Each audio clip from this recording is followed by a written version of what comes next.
nakakuha ng benta. Pati ba naman yan dito sa Cafe Nino, benta pa rin ang pinag-uusapan nyo? SB lahat pinapasok.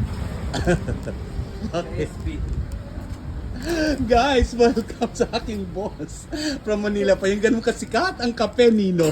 From Manila pa dumayo para matikman ang Afro Blend. Sabi ka na ba? Oy, modelo din yan ng Hudyakos. Ano ka ba? Lahat ng negosyo ko siya ang model. Wala. May poster ron. Anong hindi? Siyempre guys, dito. Boss. Bili mo na kasi to. 300,000. Uy, may dalawa ka ng tao. Ha? Diyos ko po, makita mo sa gabi dito, baka magsabi kayo, ganun pala ang mga tao dito. Pag may ilaw ng mga yan, ay naku, ganda-ganda. Tinan mo, oh, yan.